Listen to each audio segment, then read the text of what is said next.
Merci beaucoup. Bonjour à tous, je suis donc Olivier Fontenay, le chef de service de la création numérique au CNC, donc le Centre national du cinéma et de l'image animée. Et on va parler ensemble aujourd'hui avec des créateurs du monde de la création numérique artistique, des aspects liant création et diffusion essentiellement au financement public. On a avec nous 3 intervenants qui interviennent à des niveaux différents dans cette création. Chloé Jarry, qui est productrice et responsable de PXN, qui est une des organisations professionnelles importantes dans le monde de la création immersive, qui produit des œuvres autour du monde de l'art depuis plusieurs années et qui va nous expliquer aussi maintenant le travail qu'elle peut faire autour de la diffusion. Stéphane Perrault, lui, est un artiste pur et dur. Il fallait bien qu'on ait un artiste avec nous qui crée des œuvres numériques, je pense essentiellement hybrides. Tu vas nous en parler un petit peu plus tout à l'heure pour qu'on voit justement sur quelle thématique tu peux travailler, quel sujet t'intéresse, de quelle manière tu travailles et quelles sont les formes. Et puis Sarah est également productrice d'œuvres avec une forte inclinaison pour des œuvres hybrides, là encore, avec des sources d'inspiration différentes venant d'autres arts. Et ça va nous intéresser de voir comment tout ça s'organise. La création artistique numérique, c'est un domaine qui existe et qui a une reconnaissance depuis une vingtaine d'années, si on prend vraiment la base, mais en fait dont les racines sont beaucoup plus anciennes que ça, avec un esprit pionnier qui a longtemps existé auprès de gens qui étaient des artistes, des bidouilleurs, qui inventaient autant qu'ils créaient des technologies que des œuvres d'art. Cet esprit pionnier n'a pas tout à fait quitté le domaine, loin de là, parce qu'on est toujours avant tout sur une notion d'œuvre artistique, mais sa dimension numérique fait qu'on ne peut jamais l'isoler totalement de l'innovation, de la création technique, de la maîtrise d'outils dans certains cas, du bidouillage dans d'autres. C'est pas toujours de la maîtrise, des fois c'est des bricolages de génie, mais c'est de toute manière des choses qui sont en perpétuelle évolution, qui compliquent mais rendent souvent passionnante la création de ces œuvres. Par rapport à cette situation en perpétuelle mutation, on aurait pu penser que les pouvoirs publics, sous leurs différentes incarnations, auraient été totalement tétanisés et figés. En fait, c'est pas tout à fait le cas. Depuis au moins une vingtaine d'années, les pouvoirs publics à différents niveaux sont capables d'accompagner les créateurs et les créations du numérique. Il y a différents guichets, il y a différentes possibilités, il y a différents organismes. Celui que je représente ici, mais il y en a beaucoup d'autres qui sont impliqués. C'est intéressant pour nous de faire un point directement avec les premiers intéressés pour savoir est-ce que les interventions des pouvoirs publics dans ce domaine sont faites de la bonne manière? Est-ce qu'il y aurait moyen de réfléchir à autre chose? Est-ce qu'on soutient réellement ce secteur de la manière dont il doit être soutenu?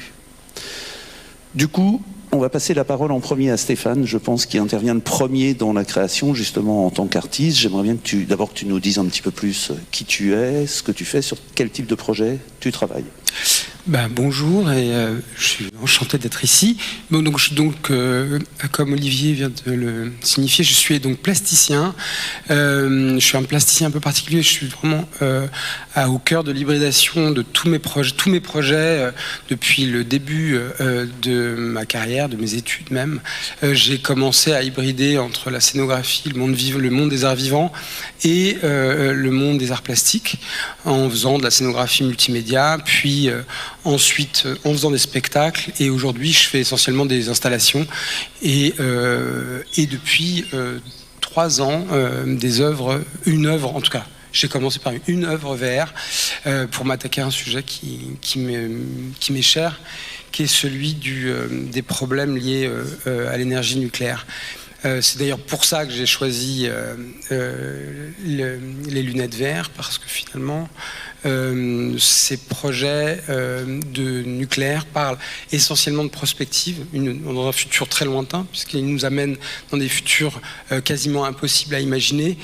Et avec cet inimaginable, je m'étais avec un collaborateur à moi avec lequel je travaille beaucoup, qui est un romancier, Aram Kebabjan, on a décidé de voir ce sujet, en tout cas d'apercevoir ce sujet à travers une lorgnette comme une sorte de peep show. Et donc la VR était très bien, à la fois dans l'immersion et à la fois comme une espèce de pied de nez à un sujet hautement sensible politiquement. Surtout qu'à l'époque on travaillait avec un organisme complexe et qui lui-même organise le traitement des déchets nucléaires, et on voulait surtout pas se laisser faire par cet organisme. En tout cas, on voulait garder notre liberté d'expression jusqu'au bout et essayer de dire ce qu'on avait à dire sur ce sujet délicat des déchets nucléaires et de leur longue vie qui vont être déposés sous terre pour des centaines de milliers d'années. Et donc c'est ce qu'on a fait pour ce projet qui s'appelle Zone Bleue et qu'on continue aujourd'hui sous un autre nom qui s'appelle le Blue Archive, avec un dernier épisode qu'on est en train de monter aujourd'hui à travers une production donc qui provient du Nord, donc Pictanovo, et qui nous permet donc de continuer cette aventure nucléaire qu'on a commencé, en tout cas moi que j'ai commencé il y a 10 ans. Aram m'a récupéré il y a 5 ans, et avec un romancier, ce qui est génial, c'est qu'on on fait beaucoup de recherches, des recherches très intenses sur un sujet éminemment, ce que j'ai dit politique, mais aussi profond, qui est complètement ancré dans la société. En fait, on ne se rend pas très bien compte à quel point finalement ce sujet est partout, partout à la fois militairement, politiquement, mais aussi dans toute la chimie moderne, même jusque dans la bouffe. Et aujourd'hui, en fait, on va faire des conférences performances, on va continuer ça, donc dès l'automne prochain avec les laboratoires d'Aubervilliers. Donc là je recolle avec les arts vivants sur tout un pendant performatif où on va raconter ces archives nucléaires, donc ces Blue Archives, mais d'une autre manière, de façon beaucoup plus humoristique, on va dire. Mais à chaque fois on fait des créations avec Aram, et même moi tout seul, à chaque fois qu'il y a un sujet qui nous intéresse, on essaye aussi de changer de média, et c'est ce qui fait de nous des chimères, des artistes hybrides. C'est-à-dire que je choisis un format pour ce qu'il est, et je me métamorphose en technicien quand j'en ai besoin, et je réapprends les techniques dont j'ai besoin quand j'en ai besoin. Voilà. Et c'est ce qui fait d'ailleurs la complexité du travail, c'est qu'à chaque fois, les méthodes de production sont différentes. Et surtout, l'approche que les gens ont de mon travail est complexe, puisque finalement, on ne sait jamais par où me prendre. Voilà. Peut-être juste, on peut ouvrir sur tellement de sujets, mais juste essaye de nous expliquer pourquoi sur ce projet-là, tu as choisi le média VR par rapport à ce sujet de société qui est important sur le nucléaire. Qu'est-ce qui fait que tu as pensé que c'était le bon média ? Alors, ce qui est très important dans l'histoire du nucléaire, dans l'histoire même du nucléaire, il y a beaucoup d'idées de modélisation. J'ai commencé sur le sujet nucléaire sur un truc très simple. Comment finalement s'emparer d'un matériau impossible à travailler. Et le matériau nucléaire est parfait, hein, parce que finalement on peut vraiment, pour le coup, pas le toucher. Et finalement, dans l'industrie nucléaire, il y a énormément de modélisation pour essayer de comprendre à la fois comment on va faire exploser une bombe nucléaire, ou comment on va créer l'industrie nucléaire. Et donc il y a énormément de modélisation depuis le démarrage même du concept d'industrialisation du nucléaire. Et donc c'est pour ça que je suis arrivé à la VR, c'est que la VR même, aujourd'hui ils s'en servent, beaucoup d'industries du nucléaire se servent même de cette chose-là pour manipuler des objets impossibles à manipuler. Donc ils se servent pour modéliser leurs actions, leurs gestes, comme on voit un peu par exemple dans le film de THX 1138, un film de George Lucas bien connu, où on voit des gens manipuler des matériaux complexes, mais on doit simuler ces opérations, et la VR en fait partie. Donc aujourd'hui, c'est des très bons outils de simulation. C'est pour ça que je suis venu à ça. C'est parce que je me suis dit que c'était finalement un des outils même que l'industrie du nucléaire utilisait. Donc j'allais utiliser cet outil pour le renverser et pour en faire mien. Surtout qu'en plus, dans notre projet, on ne montre absolument aucune image du nucléaire. On ne montre que des forêts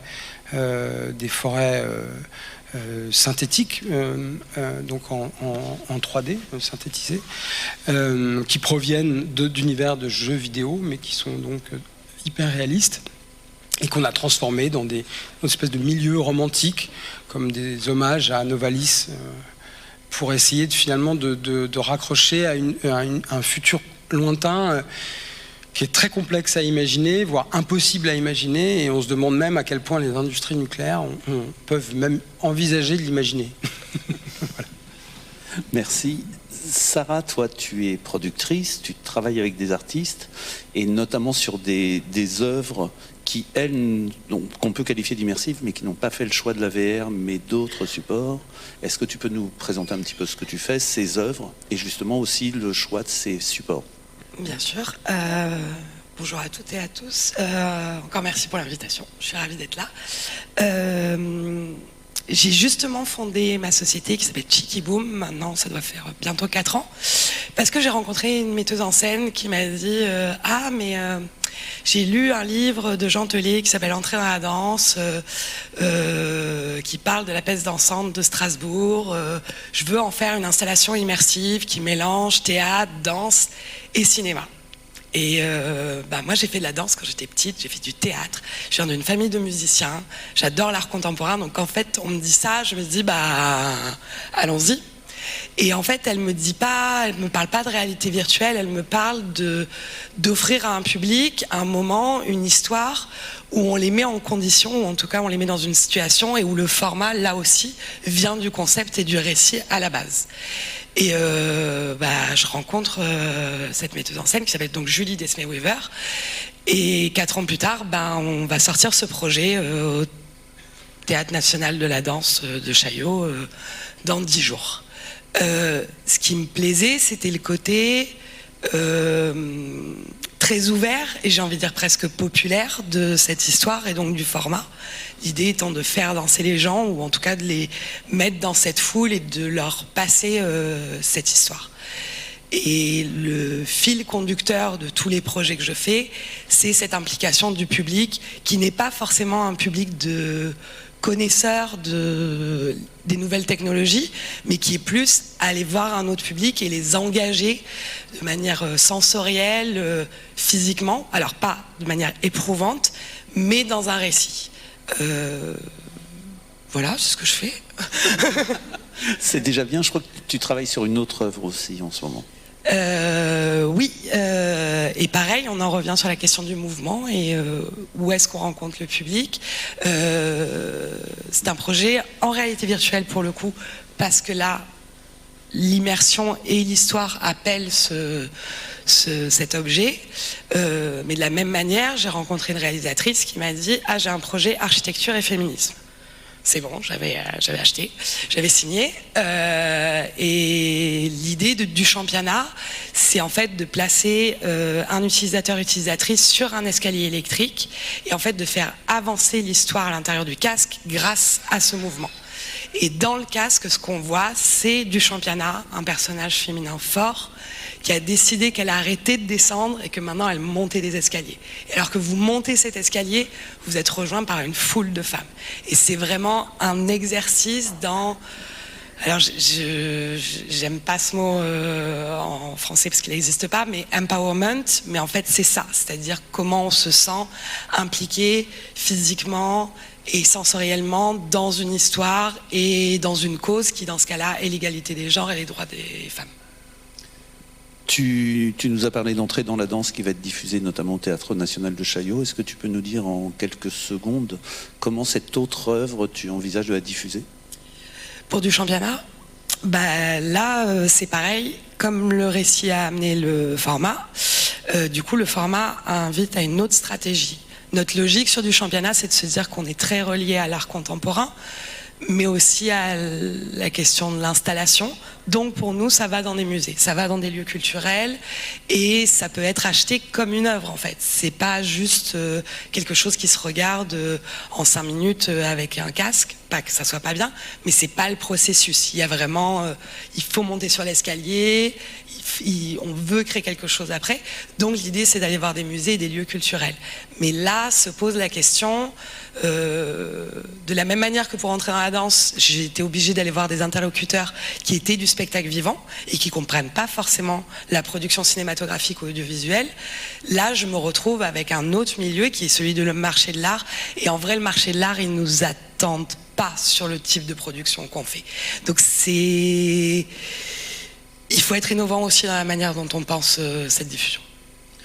Et du coup, c'est très bien parce qu'on va demander à Chloé qu'est-ce qu'elle en pense. Chloé, tu es une productrice expérimentée. Ta société a beaucoup d'œuvres déjà qui ont été diffusées, beaucoup autour des domaines artistiques. Peut-être tu peux nous en reparler un tout petit peu. Et puis après, par extension et en relais un petit peu de ce que Sarah vient de dire, justement les problématiques de diffusion qui peuvent se poser pour les œuvres ayant cette inspiration d'art artistique entre les musées et d'autres lieux de diffusion. Ok, je vais essayer de faire tout ça. Déjà, bonjour à tous. Merci d'être là à nous écouter. J'espère qu'on va vous donner plein de pistes à réfléchir. Donc moi, je suis en effet Chloé Jarry. Je dirige une société qui s'appelle Lucid Realities et on est producteur d'expériences immersives. Voilà, et puis je dirige une deuxième société qui s'appelle Unfilmed Collection et qui est distributeur d'expériences immersives. Donc avec ces deux casquettes-là, plus celle de PXN dont parlait Olivier, je vais essayer en tout cas de dire quelles ont été nos expériences. Nous, on est venu vraiment à l'immersif à travers un récit, donc pas forcément artistique au départ, hein, parce qu'on a travaillé avec... le premier projet que j'ai produit en réalité virtuelle était plutôt le projet d'un journaliste. Qu'on a commencé il y a une dizaine d'années, et je trouve que ce journaliste qui souhaitait utiliser la réalité virtuelle pour sa capacité à avoir un impact dans le récit et sur son public a fini par designer une installation. Alors moi, ça fait très longtemps, ça fait des dizaines d'années que je travaille avec les musées, mais c'est vrai que le terme d'installation, pour moi, il résonnait surtout avec l'art contemporain, ce qui était très très loin de ce qu'on était en train de faire avec ce projet de The Enemy. C'était vraiment pas une œuvre d'un artiste contemporain. En revanche, c'était une œuvre qui cherchait à toucher un public, et un public un peu nombreux, parce qu'on était sur une expérience multi-utilisateur, et pour ça on avait besoin d'espace, et en fait on est venu tout simplement à diffuser dans les musées, parce qu'on avait besoin de 600 mètres carrés, et que 600 mètres carrés ça se trouve pas facilement. Donc la réalité c'est que on a un peu brisé finalement les choses, parce qu'on s'est adressé d'abord à des lieux pour qui le terme d'installation voulait dire quelque chose. Par exemple, on était allé voir le Palais de Tokyo et tout ça. Et puis, assez vite, ils étaient évidemment intéressés par le côté innovant, d'avoir une expérience immersive en multi-utilisateur avec des casques et tout ça. Mais ils étaient là à nous dire, mais en fait, ce que vous faites, c'est quand même pas de l'art contemporain. Donc, voilà, on ne peut pas tout mettre dans tout, et donc finalement nous avons été accueillis par l'Institut du monde arabe, et c'était je pense tout à fait l'espace dans lequel ce projet-là devait voir le jour. Donc ça a été parfait. Mais c'est vrai que la façon dont on a réfléchi finalement cette distribution dans les musées, elle était au départ avant tout liée à deux choses. C'était le besoin d'espace, et le besoin de médiation, qui sont quand même l'immersion, quelle qu'elle soit, et quelles que soient les technologies qu'on utilise, sont quand même des œuvres dans l'espace, et ça, je pense que tous les créateurs ont envie d'expérimenter de l'espace. Alors, c'est pas forcément 600 mètres carrés, hein, ça peut être beaucoup plus petit, mais c'est quand même quelque chose qui se vit en volume, je dirais, avec des mètres carrés au sol et parfois de la hauteur sous plafond et tout ça. Et la médiation, ça reste quelque chose aussi d'extrêmement important pour permettre aux gens de rentrer dans une expérience immersive, qu'elle soit d'ailleurs avec casque ou sans casque, et de les accompagner dans ce que maintenant on appelle le onboarding. Enfin, on a tous des termes qui commencent à se mettre en place pour tout ça. Et du coup, c'est vrai que les espaces muséals, mais plus largement maintenant aussi les espaces de spectacle vivant, comme Sarah travaille avec le théâtre de Chaillot, ont été des lieux qui ont commencé à être investis, auxquels les producteurs ont fait appel. Et puis, on s'est rendu compte que des artistes, donc plus pour le coup des plasticiens d'art contemporain, commençaient aussi à vouloir utiliser la réalité virtuelle. Alors, comme Stéphane, pour des sujets, mais aussi juste comme outil finalement de leur art. Et du coup, on a vu que deux mondes un peu différents se confrontaient. Alors, dans la confrontation, on voit quelque chose qui s'oppose, c'est pas forcément le cas, mais en tout cas, venez à finalement se réunir dans des lieux qui, au départ, étaient des lieux complètement différents, puisque l'audiovisuel, on va plutôt parler de télévision, éventuellement de cinéma, mais que là, c'était des nouveaux espaces qui s'adressent à la fois, je trouve, au travail des plasticiens ou des artistes contemporains, ou à des œuvres qui vont être plus documentaires, fictionnelles, qui ont un background un peu plus audiovisuel, mais qui vont aussi utiliser les mêmes technologies. Donc, je ne sais pas si ça répond à ta question, mais c'est un peu... C'est pareil, ça ouvre énormément de pistes, mais on ne va pas pouvoir toutes les aborder. C'est assez frappant quand tu parles de mondes qui se collisionnent, qui se rencontrent, et pas forcément dans un vecteur d'hostilité, mais d'incompréhension ou d'inconnu dans les deux cas, de modèles différents. De découverte. Tu as cité l'audiovisuel, le monde de l'art contemporain, le milieu muséal, tout ça, c'est des choses très différentes. Et donc, je le disais tout à l'heure, au milieu de tout ça, il y a les pouvoirs publics et le soutien qu'ils peuvent ou doivent, suivant du point de vue où on se passe, donner, et à qui et comment. Et j'aimerais bien qu'on revienne un tout petit peu, on départ sur la création. Stéphane, artiste, quel type de soutien à quel type de soutien as-tu accès? Comment est-ce que ça fonctionne? Ça fonctionne plutôt bien? Au contraire, c'est pas du tout adapté à ton travail? Comment est-ce que ça marche? Moi, en fait, j'ai commencé directement, juste après l'école, à m'intéresser directement au CNC, puis qui proposait justement cette hybridation grâce au DICREAM. Donc, bien sûr que les pouvoirs publics m'ont tout de suite aidé, l'année d'après, ma sortie de l'école. Donc, et ensuite, j'en ai bénéficié régulièrement. Après, bien sûr, comme on est plasticien, il y a aussi... Peut-être, excuse-moi, si tu peux préciser, comment tu as obtenu ces soutiens? Autrement dit, qu'est-ce que tu soumets, qu'est-ce que tu présentes? C'est à quelle étape? Alors, quand l'œuvre commence, quand elle est finie? Étape dans la progression d'un artiste varie. Au démarrage, j'étais malgré tout dans le spectacle vivant, donc je faisais des créations de spectacles. Je demandais des soutiens. Comme je ne sais pas comment je m'appelais à l'époque, metteur en scène, même pas chorégraphe. Enfin, en tout cas, si je pense que j'étais plasticien au sein des arts vivants, mais qui essayait de mettre en scène ou de chorégraphier des corps grâce à des outils numériques. Et comme il y avait l'idée d'écriture numérique, le DICREAM était parfaitement là. Enfin, était né quasiment pour moi, c'était vraiment fait pour ça. Et donc j'en ai vraiment bien bénéficié. Après, évidemment, c'était à l'époque l'une des seules bourses qui pouvait nous aider. En tout cas, moi, en tant qu'artiste numérique, il n'y avait pas énormément de soutien. Je me souviens qu'il y avait la SCAM qui m'a soutenu aussi un petit peu. Après, je me souviens que les fonds aussi étaient compliqués. C'est-à-dire que faire un projet à 15 ou 20 000 euros. Quand on a 25 ans, c'est super. Après, c'est beaucoup plus compliqué ensuite, parce qu'on comprend aussi qu'on a des équipes de plus en plus grandes, que les gens aussi ont besoin d'être rétribués. Quand on a 25 ans, tout le monde peut... Beaucoup de gens peuvent être très très peu payés, et très très vite on se rend compte qu'il faut aussi bien payer les gens.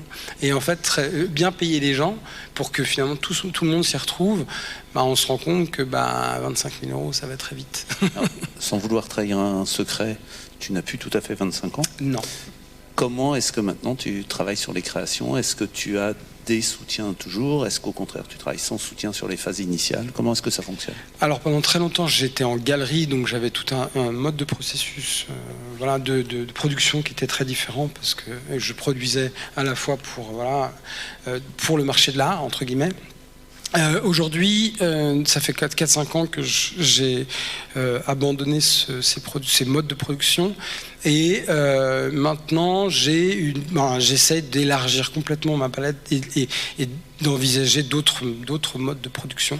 Donc là, récemment, on a eu le CNC comme un apport pour la continuité ou plutôt la transformation du projet Zone Bleue, dont j'ai parlé tout à l'heure. On a eu la chance d'avoir Monde Nouveau, qui est une bourse exceptionnelle récemment, qui était la bourse en fait après Covid, qui nous permettait. Donc là vraiment c'est l'État encore. C'est vrai que l'État est derrière moi depuis longtemps, depuis toujours. Même d'ailleurs mes études étaient des études étatiques. J'étais aux arts décoratifs. C'est-à-dire que sans l'État aujourd'hui, je sais pas tellement où j'en serais. C'est-à-dire que j'ai très très peu d'apports privés. Ça arrive quelquefois. Il y a beaucoup de coproduction aussi avec les endroits qui nous invitent. Par exemple, là, nous sommes en train de monter un projet qui s'appelle Hystérésia, qui est un projet qui n'est pas du tout vert, qui est une installation qui est un observatoire des satellites zombies, où on écoute réellement les satellites de l'espace avec nos propres antennes, etc. Là, il y a le musée de Lausanne, donc la plateforme 10 qui met un peu d'argent. Donc là, c'est une coproduction internationale, en tout cas franco-suisse. Et à chaque fois, évidemment, les musées qui nous invitent mettent de l'argent dans les productions des expositions qu'on met en place pour montrer les œuvres. Le 104 en a fait partie pour la Zone Bleue, le lieu unique de la même manière, mais la plupart en fait sont des institutions publiques. Alors, tu dis que l'État est derrière toi, ce qui peut avoir un petit côté Big Brother un peu inquiétant peut-être pour certains ici. Il est derrière moi, il est avec moi. Non, mais justement, je voudrais que tu dises clairement une chose.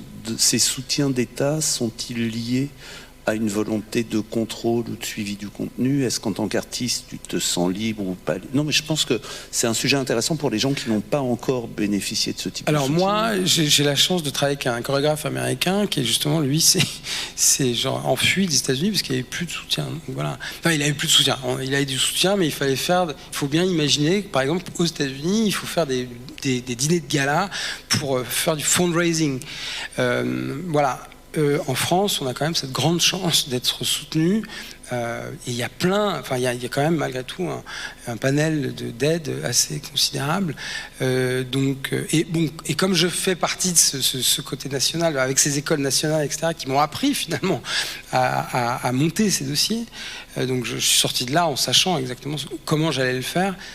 J'en profite aujourd'hui, je profite de ce système parce que c'est un système merveilleux. Enfin voilà, bon, ça je le dis.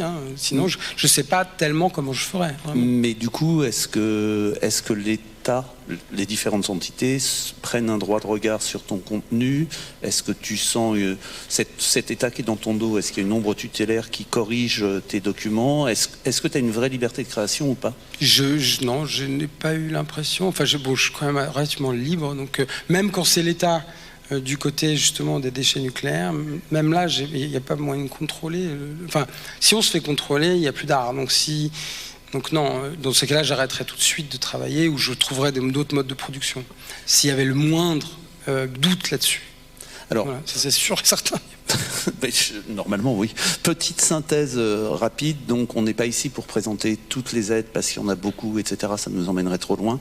Mais à retenir que dès les étapes de conception pour les artistes et pour les auteurs, il y a différentes solutions de subvention. Il y en a une qui est portée au CNC dans un fonds qui s'appelle le Fonds de soutien à la création immersive. Le terme création immersive doit être pris de manière très générale. En fait, sont éligibles toutes les œuvres numériques ayant une composante audiovisuelle. L'audiovisuel est très important puisque c'est une des parts du champ d'application légale du CNC. Il faut qu'une œuvre ait une composante audiovisuelle. C'est totalement le cas sur des œuvres hybrides, sur des œuvres VR, sur des œuvres différentes, mélangeant différents médias. Il y a d'autres aides accessibles dans les régions, auprès d'autres institutions, auprès du ministère de la Culture, sur les phases de conception. Après la conception, on arrive normalement à une logique où on quitte un peu le travail individuel de l'artiste et son travail initial, on va rentrer dans la production et dans la pré-production. Sarah, je me retourne à nouveau vers toi. Un jour, il y a une metteuse en scène qui a une idée un peu folle de te proposer un truc pas très clair autour d'une peste dansante, etc. Comment, en tant que producteur, on se dit, bon, ok, c'est bien, j'adore l'idée, j'aime l'artiste, etc. Comment je fais pour essayer d'avoir des fonds pour amorcer la pompe, et à quel endroit justement est-ce qu'on peut aller sonner aussi au niveau de l'État? Alors pour le coup, Entrer à la danse est un bon exemple, parce qu'il y a quelque chose que j'ai fait que je ne referai pas, sur les bons conseils de producteurs et productrices plus aguerris que moi. On ne rentre pas en production ni en développement tant qu'on n'a pas d'argent. Moi au début je l'ai fait. On paye des choses. Alors, on paye pas, j'ai pas 25 000 euros sous mon oreiller, mais on fait des trucs. Et maintenant, je le fais plus. Et si je reprends quand même la question qui a été posée à Stéphane, moi, actuellement, avec une jeune société très indépendante et très petite, je ne peux pas vivre sans subvention publique. Le point positif, c'est que en France, le CNC et certaines régions ou collectivités territoriales sont les seules institutions à prendre vraiment un risque dès le départ ou très tôt dans un projet pour nous accompagner sur des montants qui sont quand même tout à fait corrects pour faire des choses. Ça, c'est... Moi, je ne pourrais pas faire mon travail et je ne pourrais pas accompagner donc, les auteurs et autrices qui viennent me voir sans ça. Ces institutions, c'est les premières à mettre de l'investissement quelque part. Moi, en plus, comme j'ai pas encore transformé l'essai, je parle pas tant que ça avec des investisseurs privés. Donc c'est là le pendant négatif, c'est que je suis très dépendante de toutes ces subventions. Je sais aller chercher de l'argent public, mais du coup, qu'est-ce qu'on en fait après? Donc c'est super d'avoir ce soutien-là, mais il faut qu'on arrive à équilibrer nos budgets, ce genre de choses. Mais sinon, on a des institutions publiques qui sont vraiment à l'écoute. Et quand on a entré dans la danse, bah, du coup, pareil, quelque chose que je ne fais plus, on accompagne les auteurs et autrices pour des demandes d'aide à l'écriture, mais on ne les fait pas à leur place. Et il y a pas mal de choses quand même pour la création, et ensuite on se tourne vers le CNC et les régions. Et les villes aussi, parce que pour le coup, moi j'ai une société qui est basée à Rennes, et sur un projet purement rennais, j'ai eu de l'argent de Rennes Métropole, mais qui est un appel à projet, avec un dossier à faire, un budget, et c'est la même chose que quand je vais demander de l'argent au CNC. Donc ça, c'est les premières étapes, parce qu'en fait, c'est ces lieux-là, c'est ces personnes-là qui vont nous aider en premier. Et je ne sais pas pourquoi, mais parce qu'elles peuvent prendre le risque. Et surtout, c'est quand même des lieux où on n'a pas besoin d'être connu. Même si c'est sélectif, tout ça, c'est l'endroit où on donne sa chance. Moi, les investisseurs privés, en fait, ils ne me connaissent pas pour l'instant. Donc, ils vont pas... ils vont attendre que j'ai eu des financements ailleurs, que j'ai pu prouver, que j'ai ce label-là, d'être capable de mener ça pour me faire confiance sur la suite. Mais pas avant. Et donc, du coup, je suis encore dans cette période-là. Est-ce que, sans que ce soit délicat et de manière très générale, tu ne nous donnerais pas un ou deux ordres de grandeur budgétaire? Une œuvre, pas forcément entrée dans la danse, mais ce type d'œuvre réclame de mobiliser quel ordre de grandeur de budget pour pouvoir être produite? Et sur ce montant-là, quelle est la part globale d'aide publique que tu peux escompter ou que tu pourrais avoir? Eh ben, non, mais j'ai pas de problème à dire les chiffres parce que je pense que c'est important. Pour donner un exemple, entrer dans la danse, il coûte 400 000 euros et encore, c'est un prix bas. Le CNC nous a donné 50 000. Alors, les deux autrices avaient quand même eu 5 000 et 6 000 chacune en écriture. Encore une fois, normalement, je ne suis pas dans la boucle de ça. Ça ne rentre pas à mon budget. On avait eu 50 000 en développement et on a eu 120 000 en production. C'est des très beaux chiffres. Ah oui, on avait eu la région Sud aussi en développement pour 25 000, quelque chose comme ça, 15 000. C'est des très beaux chiffres. Si vous savez faire un petit calcul rapidement, 400 000 moins les montants que je viens de donner, ça fait pas tout. Et du coup, normalement, il faudrait qu'en face, il y ait le même type de montant. Moi, je peux investir 20 000, je peux investir 30 000 de ma poche, mais je peux pas plus en fait. J'ai pas 100 000 euros encore une fois. Donc c'est à peu près l'ordre de grandeur des aides sur les projets. Sur des projets ambitieux sur lesquels des sociétés de type audiovisuel généralement rentrent, on se retrouve donc avec ces typologies de budget. C'est un budget relativement typique, même si ça peut monter de plus élevé, 400 000, 500 000, 600 000, 700 000 euros. L'intervention des pouvoirs publics par la loi est limitée à 50% de toute manière du budget global. Accessoirement, il ne suffit pas de dire que c'est limité à 50%, c'est pas pour ça que vous obtiendrez ou qu'on peut obtenir 50%, parce que quand on est sur des projets atteignant le million d'euros, il ne peut pas y avoir 500 000 euros de financement public. Certains le regrettent. Le financement public est accessible donc au CNC, à nouveau à cette commission pour la création immersive, mais il y a effectivement les régions, beaucoup des régions françaises maintenant ont des aides spécifiques. Il y a des aides qui peuvent être obtenues à différents niveaux au ministère de la Culture, donc il y a énormément de choses. L'idée, c'est de dire sur ce travail de création artistique, numérique, contemporaine, qui prend des tas de formes différentes. Certaines de ces formes sont restées relativement simples et souples et maîtrisables, parfois peut-être pas par un auteur individuel, mais par un tout petit groupe. Mais il y a aussi des œuvres qui, dans leur essence, réclament une beaucoup plus grosse structure, parce qu'il y a la réalisation plus proche de l'audiovisuel, il y a de la réalisation informatique, etc. Donc il y a aussi des outils. Comme Sarah le disait aussi, ces fonds publics ne font pas tout. Et il faut réussir à trouver des solutions. Et là, du coup, je me tourne vers Chloé et la diffusion. On sait que la diffusion est un domaine extrêmement complexe, quelle que soit la nature de l'œuvre en numérique. Qu'on soit sur une œuvre individuelle en art contemporain ou un énorme dispositif immersif, dans tous les cas de figure, quelle est la part de la contribution de diffuseurs privés actuels et celle à laquelle on pourrait arriver? Quelle part vont-ils amener? Et est-ce que toi, tu as également des soutiens de la part des pouvoirs publics sur la diffusion?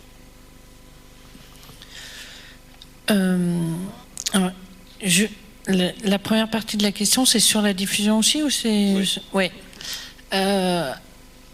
Alors, je dois dire qu'on est au tout début de quelque chose, je pense. C'est d'abord qu'il y a de plus en plus de distributeurs qui sont... C'est-à-dire qu'au départ, il y a quelques années, on a travaillé avec ce que dans l'audiovisuel, on appelle des diffuseurs, c'est-à-dire globalement les groupes médias audiovisuels, et pour ne pas les nommer, mais on les nomme quand même, France Télévisions et Arte, puisque bon, les groupes audiovisuels privés étaient quand même moins présents sur ce type d'œuvres. Je pense que et Arte et France Télévisions ont été des partenaires très importants pour un grand nombre des producteurs présents, avec des budgets qu'ils pouvaient apporter sur les projets qui comblaient globalement les 50%, voire parfois plus, parfois moins, évidemment. Mais enfin, bon, en tout cas, étaient des partenaires vraiment importants là-dessus, sans faire tout à fait le travail de diffuseur, comme il s'appelait, puisque Arte a eu pendant quelques années déjà pour tout ce qui est hors immersif. En effet, ils diffusent pas mal sur arte.tv et France Télévisions sur Slack, voilà, pour tout ce qui est plus linéaire.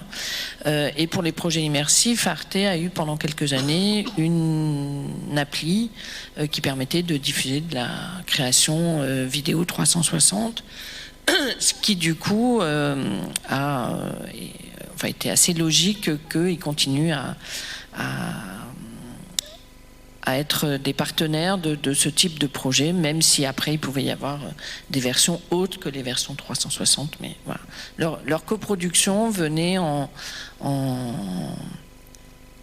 rapport avec le fait qu'ils diffusaient sur leur appli et sur YouTube les créations. Aujourd'hui, France Télévisions est éditeur d'un certain nombre d'expériences immersives, c'est-à-dire qu'ils vont éditer sur les stores d'applis ou de jeux ou en tout cas d'expériences immersives sur leur compte, ils vont éditer. Alors sous des formats qui sont très souvent gratuits, donc du coup il n'y a pas vraiment de recettes, mais finalement, ils participent en coproduction sur des projets parce qu'ils vont pouvoir les éditer après. Et puis, il y a d'autres acteurs qui sont moins français, pour ne pas dire pas français du tout, qui sont en fait les fabricants de casques, pour le dire de façon assez générale, que ça soit Meta, Pico en Chine ou HTC en Chine aussi, à Taïwan. Qui du coup vont coproduire certaines expériences, alors avec des stratégies différentes selon les stores ou selon les fabricants de casques. Ils coproduisent très fortement, puis après ils mettent gratuitement sur les stores ou ils mettent payant. Enfin, voilà, ça dépend un peu des stratégies différentes.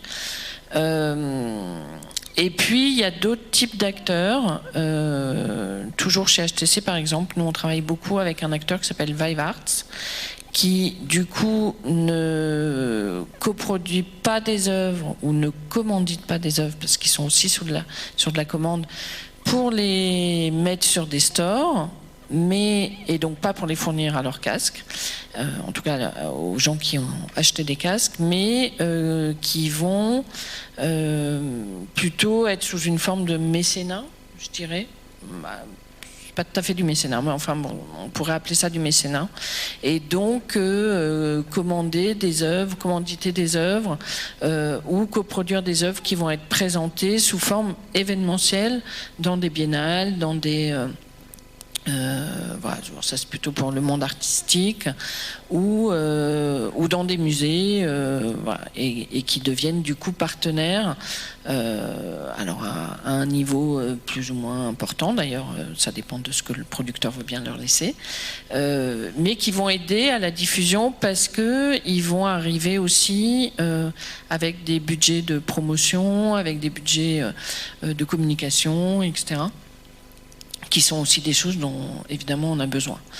Et puis il y a quelques acteurs, voilà, il n'y en a pas encore beaucoup, mais en France il y a quand même 3 distributeurs que sont Astrea, Diversion et Unfilmed Collection, et qui sont aussi des partenaires. Alors certains mettent ce qu'on va appeler des MG dans le monde de la distribution. Tu peux expliquer en 2 mots ce que c'est ? Voilà, en fait, ils vont participer à la production avec une sorte d'avance sur les ventes qu'ils vont faire après.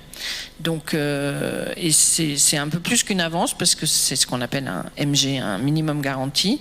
C'est-à-dire que cette somme-là, de toute façon, que le distributeur la remonte après ou pas, reste à la production. Donc c'est un ordre de grandeur en pourcentage peut-être ça représente 5% du budget de production, 50% du budget de production. Les MG aujourd'hui, non, on est plus de l'ordre de 5%, peut-être 10%, et ça se fait encore très peu parce qu'il y a peu de projets aujourd'hui qui ont vraiment un vrai potentiel de vente derrière. Donc plus il va y avoir des ventes et plus il y aura des MG et plus les distributeurs pourront participer. Voilà. Alors, autre question, dans cette démarche de diffusion, est-ce qu'il existe des soutiens de la part des pouvoirs publics sur justement ce type de choses ? Alors, pas encore tout à fait vraiment. Est-ce qu'on peut le dire? Alors, il y a eu... complètement le dire. Oui, ben, c'est clairement quelque chose sur lequel aujourd'hui... Alors, il y a quelques aides, je vais quand même les nommer. Il y a une aide dans laquelle, je crois, le CNC est partenaire avec l'Institut français, qui s'appelle French Immersion. Qui est une aide partagée entre Unifrance, le CNC et l'Institut français. Voilà, exactement. Et bon, alors qui pour le coup, c'est des petits montants, mais c'est quand même des montants qui permettent d'envoyer un réalisateur, un producteur sur un festival ou sur un marché quand une œuvre est sélectionnée. Donc voilà, ça c'est des aides qui sont quand même aidantes. Et puis il y a eu une autre aide au CNC qui a été intéressante, mais malheureusement ça n'a été qu'un court moment.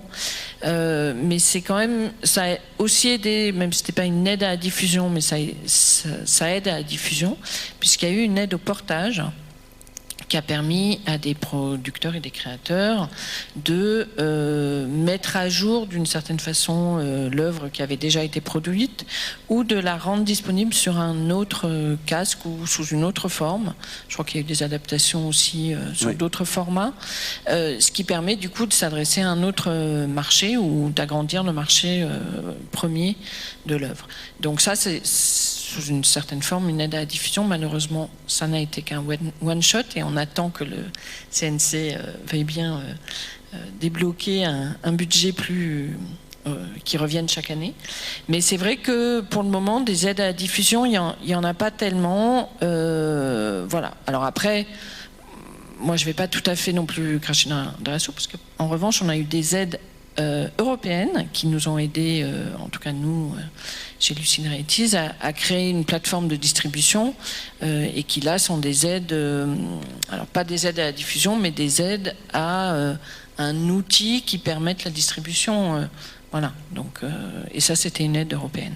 Alors, il y a effectivement globalement peu d'aides à la diffusion, à la distribution, qu'il s'agisse d'installations d'art contemporain destinées à des salles ou à ce qu'on assimilera à des logiciels diffusés sur des plateformes, parce que l'essentiel des aides qu'on a en France auprès des pouvoirs publics, quelle que soit la nature des pouvoirs publics, sont des aides liées à la création ou à la production et beaucoup moins à la diffusion.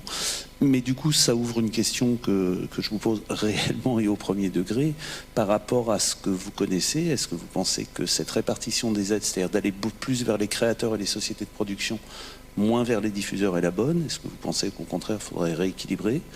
Et ça implique une autre question, est-ce que nous devrions aider moins d'œuvres, mais peut-être en leur donnant des moyens de les accompagner jusqu'au bout, donc jusqu'à la diffusion? Est-ce qu'au contraire, il faudrait peut-être répartir davantage, avoir une part inférieure encore à 50% et aux 50% dont tu citais tout à l'heure, de manière à pouvoir aider davantage d'œuvres? C'est-à-dire, vous, créateurs, producteurs, diffuseurs, qu'est-ce que vous pouvez nous dire à nous, pouvoir public, sur peut-être un meilleur moyen d'aider globalement tout ce secteur? Enfin, il y a un exemple qui est celui du théâtre, où il y a un organisme qui est là pour aider à la diffusion, qui s'appelle, je me souviens plus de son nom, mais qui est très connu et très important, qui aide vraiment à la diffusion des œuvres.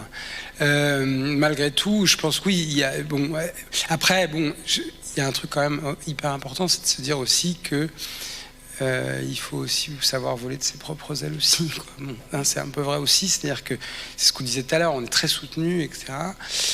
Évidemment, ça serait c'est génial, hein, ça serait super qu'on ait toutes ces aides, etc. Mais c'est vrai que c'est peut-être aussi, je pense, au lieu de diffusion aussi de se fédérer pour faire en sorte qu'il y ait une meilleure compréhension de ces systèmes, ces milieux. Aujourd'hui, c'est très compliqué, effectivement, de faire tourner une œuvre VR en installation pour un seul et même problème, hein.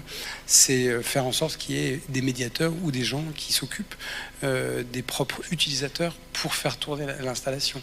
C'est-à-dire que c'est très difficile de mettre une installation VR dans une salle sans qu'il y ait quelqu'un qui s'en occupe et qui lave les casques. En tout cas, ça a été le cas pendant longtemps pour le Covid, mais même aujourd'hui, on lave encore les casques sans qu'il y ait personne pour s'en occuper. Il y a un musée, c'est tout de suite ce qu'ils nous demandent, en fait. Enfin, voilà, c'est ce qu'ils nous demandent à Lausanne. Combien ça va nous coûter? Donc, qu'est-ce qu'ils font? C'est qu'ils vont réduire de moitié sur les 4 à 5 mois d'exploitation réduire de moitié, en tout cas, à mi-journée. Ils vont ouvrir à mi-journée pour faire en sorte que ça soit possible. Parce que sinon, ça veut dire qu'il y a quelqu'un en permanence qui est là. Donc ça veut dire que c'est un coût c'est énormissime. Hein. On parle d'une installation sur 4-5 mois qui coûterait elle-même 20 000 euros simplement d'exploitation. Je ne sais pas si vous vous rendez compte, c'est du délire, quoi. Donc en fait, c'est pas possible pour les musées. C'est pour ça, hein, la plupart du temps, que nous, on se confronte. Déjà, l'installation est grosse, mais en plus, s'il doit y avoir des médiateurs, bon, c'est quasiment impossible. Voilà. Sarah, du coup, est-ce qu'on devrait aider moins d'œuvres en leur donnant plus d'argent? Non, je ne pourrais jamais dire ça. Moins d'argent. Ça, c'est pas possible. Je suis assez d'accord avec l'idée que on peut se débrouiller et voler un peu de nos propres ailes. Je suis pas d'accord, par contre, que les lieux de diffusion au sens très large peuvent se fédérer. Parce que déjà, nous, on n'arrive pas à savoir, à catégoriser ce qu'on produit. Enfin, chez PXN, on est, je ne sais plus combien de membres on est. 82, je crois. Autant vous dire qu'on a de la web-série, du livre en réalité augmentée, de l'installation d'art contemporain. Donc, on ne pourra pas proposer. Il faut arrêter de croire au mythe de pouvoir proposer des médiations déjà toutes prêtes, des budgets de diffusion déjà tout prêts. C'est trop différent. Par contre, est-ce que là où il y a quelque chose à jouer, c'est la vulgarisation et la compréhension pour ces lieux, pour ces diffuseurs, peut-être venant des institutions publiques, que en fait, il ne faut pas avoir peur. Les médiations, on peut les préparer, on peut les gérer. En fait, oui, je veux dire, les musées, ils achètent des installations, ils achètent de la médiation, ils le font déjà, ça.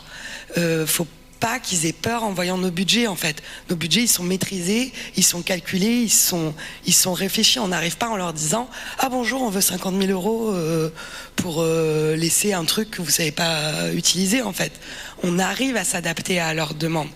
Là où peut-être les financements publics peuvent nous accompagner, c'est entendre que forcément, quand on est producteur et productrice de ce type d'œuvre, en fait, notre travail, il passe aussi par la diffusion. Et cette réflexion-là, on est obligé de penser aux médiations d'avance. On est obligé de penser au format, au type de casque, pour justement aller voir des lieux et des diffuseurs en leur donnant des budgets, des fiches techniques et de l'exploitation qui soient déjà toutes prêtes, pour que ça soit transparent pour eux et qu'on leur donne vraiment un coup. Après, moi, je pense quand même que les diffuseurs sont frileux. Peut-être que je me trompe, mais je pense que pourrait il y a quelque chose à faire là-dedans, de les rassurer. Et nous, on a un travail à faire, bien sûr, pour bien leur vendre les œuvres, mais en fait, nous, on est prêts, et je pense que le public, il est prêt aussi. Enfin, moi, j'ai vu le bal de Paris à l'Opéra de Rennes, c'était que sur 2 jours, ça coûtait 14 € la place. Les gens, ils avaient jamais mis un casque de VR, ils l'ont enlevé, ils ont fait waouh, c'est génial. Ben oui, parce qu'ils ont fait 45 minutes dans quelque chose qu'ils n'avaient jamais vu, et en fait ça fonctionne. Donc à mon avis, l'investissement, il a été payant pour l'opéra, et parce que c'était bien cadré. Donc c'est là-dessus qu'il faut nous accompagner. Donc ils sont pas tous frileux. Toi, Chloé, qui en voit beaucoup, je pense notamment aux musées, aux établissements publics. Oui. Non, moi je suis d'accord avec Sarah. Je pense que alors certains établissements sont frileux et puis ceux qui se laissent convaincre sont plutôt. Enfin, ils ont pour le coup la foi du converti, quoi. C'est-à-dire qu'ils y retournent parce que ils se sont rendus compte d'abord qu'il y a un grand appétit du public, et ensuite que c'est pas si compliqué. Et c'est vrai que quand on nous explique que ah oui, mais c'est compliqué d'avoir un médiateur. En fait, tous ces établissements ont plein de médiateurs déjà, qui payent déjà pour faire plein d'autres choses.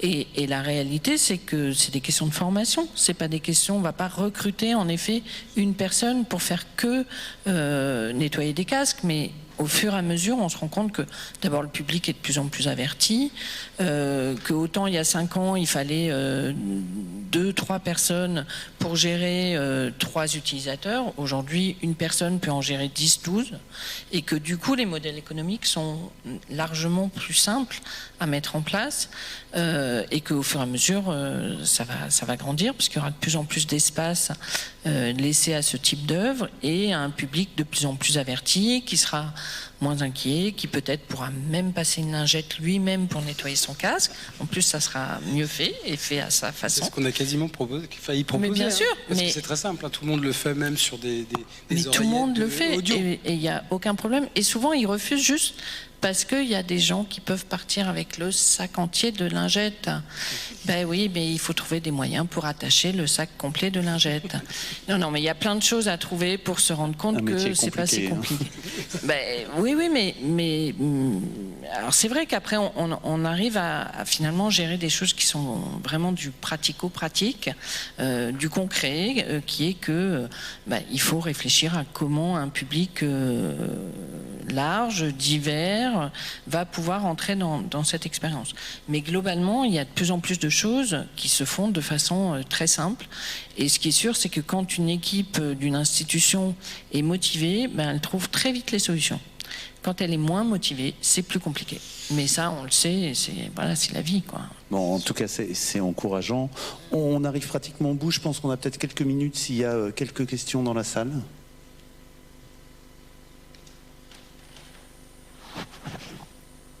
Il y a une question dans la salle, je ne sais pas s'il y a un micro qui peut circuler. Merci.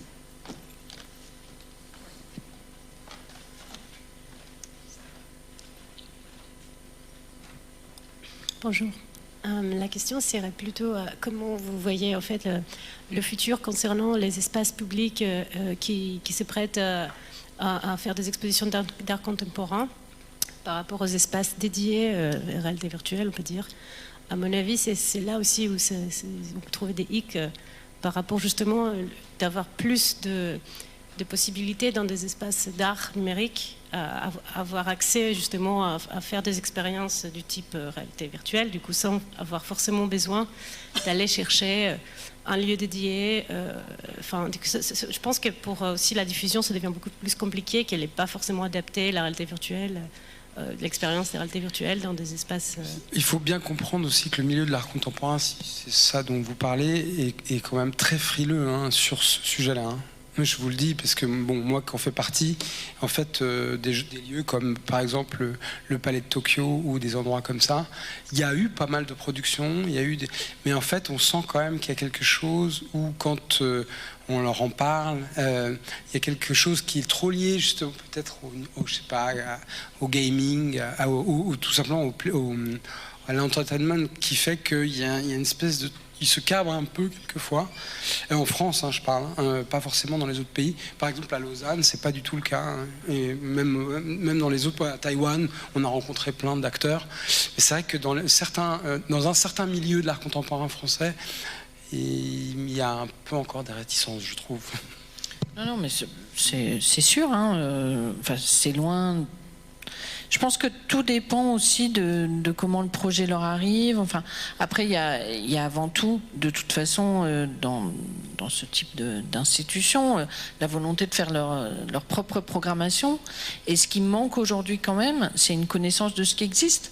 Donc, c'est des lieux qui n'ont pas forcément la possibilité de tester, d'aller dans les festivals, et que encore aujourd'hui, savoir finalement ce qui existe et pouvoir faire leur propre programmation par rapport à ce qui existe n'est pas si simple. Donc voilà, on est vraiment au début, mais moi j'ai plutôt espoir que ça se développe, voilà, avec des lieux qui seront sans doute équipés, et puis d'autres lieux pour qui ça sera de façon un peu plus événementielle. Mais merci. Est-ce qu'il y a d'autres questions? Il y a une question. Il y en a une.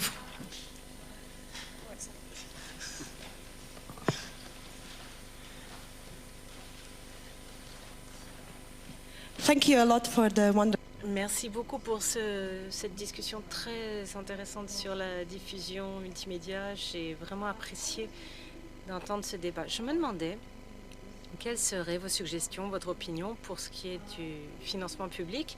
Est-ce qu'il faudrait peut-être créer une catégorie interdisciplinaire qui permette à tous ces projets de se porter candidat ou est-ce que vous pensez qu'il faudrait essayer de revenir sur la formule classique du film, du théâtre quelle serait votre opinion là-dessus? Est-ce que vous pensez qu'il faudrait créer une catégorie interdisciplinaire pour l'ensemble des acteurs ou alors ouvrir la question et repenser la terminologie conventionnelle? Notre point de vue à nous au CNC, on essaye d'imposer le moins de cases possible et c'est d'ailleurs un des sens d'une des réformes qu'on a fait l'année dernière qui était de regrouper nos soutiens autour de la création numérique dans ce nouveau fonds qu'on appelle création immersive. Et encore une fois, il faut considérer le mot immersif de manière très très large, parce qu'on n'a pas tellement... D'abord parce que beaucoup de ces œuvres, on en a eu un exemple avec les œuvres dont Sarah parlait, sont des œuvres réellement multidisciplinaires et que je pense que ce serait extrêmement compliqué de savoir si entrer dans la danse est plus un travail d'adaptation littéraire, de chorégraphie, d'immersion. Et qu'en fait, la réalité, c'est que ce sont des formes d'art qui n'ont pas besoin d'avoir des silos trop rigides et trop spécifiques parce que nous, en fait, on ne souhaite pas imposer des cadres fixes aux créateurs et aux artistes. C'est un des rares domaines sur lesquels on peut laisser le plus de liberté possible. Ceci étant dit, même si je suis très pour l'hybridation des projets, encore une fois, ça dépend vraiment de qu'est-ce qui est amené. Ça pose un problème, il me semble, même pour les talents et pour la production et pour la diffusion. Du coup, on a l'impression quand même qu'on se retrouve avec une grande aide où il y a tout. Et du coup, on produit des projets, où moi je vais envoyer un projet qui va être très art contemporain, très installatif, qui parle pas, qui va être comparé, parce qu'en vrai c'est ce qui se passe, avec un autre projet qui va être complètement différent. Et je trouve ça bien qu'il y ait cette diversité-là, et en même temps, est-ce que ça enrichit vraiment? Est-ce que ça pose pas un problème de trafic, en fait, de beaucoup de projets au même endroit, qui n'ont pas des questions de qualité, mais qui dans leur essence même, ne sont pas... Enfin, du coup, on compare des choses qui ne le sont pas, et je suis pas certaine, j'ai pas la réponse à est-ce que c'est une bonne chose ou pas pour l'industrie au sens très large. Oui, moi je suis aussi d'accord avec toi. C'est ce qu'on voit aussi dans les festivals. Hein. On voit dans les festivals de VR des choses qui ne... Enfin, on voit à la fois de la BD VR, de l'œuvre d'art VR. Et donc, en fait, c'est parce que le microcosme est tellement petit que tout est regroupé au même endroit, alors que petit à petit, je pense que tout va retrouver sa place. Ça me fait un peu penser à l'art numérique. C'est un débat très complexe et qu'on a en interne aussi. On a de temps en temps maintenant beaucoup de spectacles vivants retransmis sous une forme ou sous une autre dans des mondes virtuels par des artistes. On a des aides au spectacle vivant, à la captation du spectacle vivant. On ne sait jamais si les dossiers doivent aller chez nous ou ailleurs. J'ai un peu tendance... On a donc, nous, fait le choix de regrouper la création numérique en un seul guichet. J'ai un peu tendance à penser que vos remarques sont terriblement justes, mais que si on avait fait l'inverse, vous auriez des remarques dans l'autre sens qui seraient tout aussi terriblement justes. Donc c'est un petit peu compliqué. Moi, je maintiens que j'ai pas tellement envie d'imposer aux artistes d'aller dans un silo en disant non, ton œuvre va forcément en théâtre parce que tu as plus de théâtre, ou en audiovisuel parce que tu as 52% d'audiovisuel. Voilà. J'ai le droit de rebondir là-dessus? Vas-y, je t'en prie. Parce que du coup, ça revient à la question précédente sur est-ce qu'il faut des espaces XR dans les musées? Non. En vrai, il ne faut pas catégoriser, donc je suis pour ça.